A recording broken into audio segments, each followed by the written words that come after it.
What is going on, guys? This is Richard Gaming with my review of BlazBlue Alter Memory episode 11. And man, did this episode hit you in the feels, because it definitely got to me.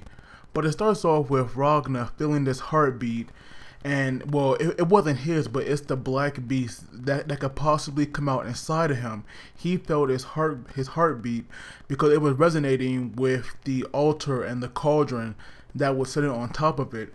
But we have Hazama that basically, gives us the history of the series pretty much, because we learned that he actually is the one that had made the Black Beast, but he called it a failure.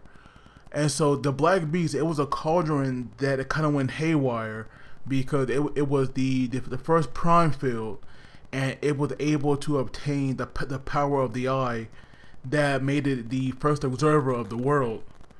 And so when the humans decided that they want to use the power for themselves, they got rid of this observer and threw him into the cauldron. And these two people, or these two beings or entities, they had failed to fuse together properly, and what they had become was the horrible creature known as the Black Beast. So basically, what Noelle is doing right now, she is becoming the perfected version of what Hazama, originally wanted. So when we see her finally emerge, which I'm not gonna lie, she actually looks pretty badass. She is known as the God Slayer, or God Killer Sword Kusanagi. And I think that she definitely deserves that name from the way she looked. She is definitely the best unit that we have seen so far. And now Hazama has her going down to destroy the master unit. So that right there, was pretty interesting. How he's definitely not wasting time. But we have Hazama and Ragna. They're fighting. And it definitely seemed to go, a lot quicker than I recall. I mean, yeah, I know it's different in the game, obviously. But to me, it just felt like their fight, it went by a little too quickly.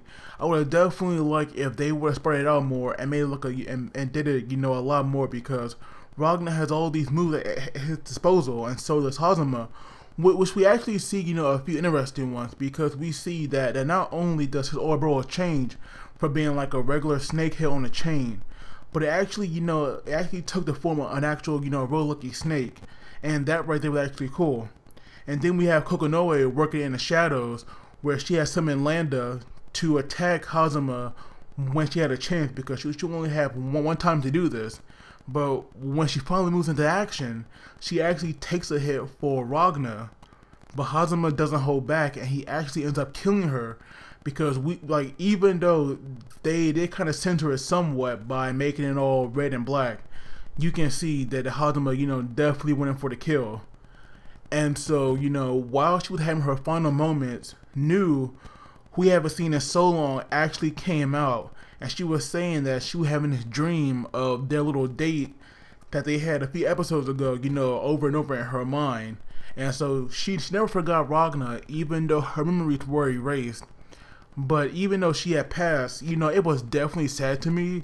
Like that, right? Like I never thought her death, or Lambda death, it would be so emotional. But right when she was passing on, she actually gave Ragna a gift, and it was the idea engine. And the way that he combined them with his Azure Grimoire, it was actually pretty epic. I definitely like that.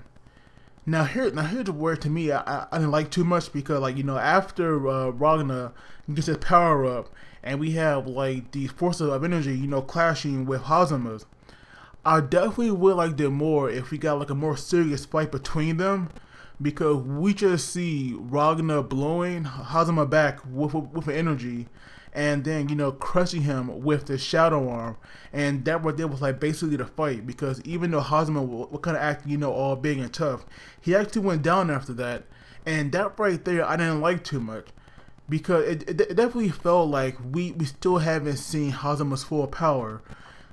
Just because the way he fights, he normally overpowers everybody. I felt that against Ragna at that time, he could have went all out, and of course, he was going to lose. But I felt that their fight, it could have been a lot better after that. So we have Rachel's little minion flying to Ragna asking him for help.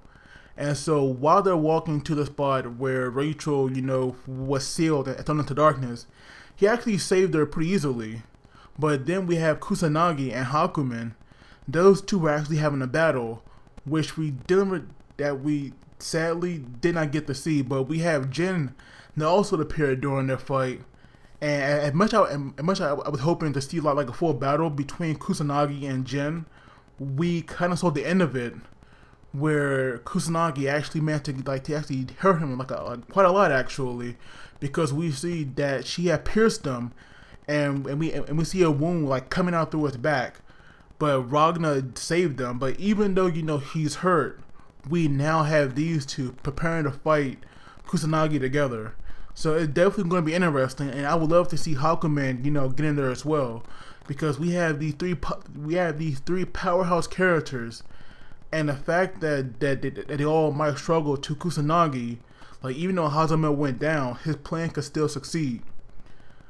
But I actually liked the episode. Like even though I had a problem with the fight, I still liked it a lot. And with this being episode 11, we only have one more episode left, which we'll see next week. So I am kind of sad that this anime is ending, but I'm actually glad that BlazBlue got a chance to be an anime in the first place. But I would love to hear your guys' thoughts on this episode. Like, what did you think about it? And did you like the fight, or do you want to see more from them? But as always, guys, please do not forget to like the video and subscribe, because it really helps me out. But as always, you guys take it easy, and I'll see you all next time.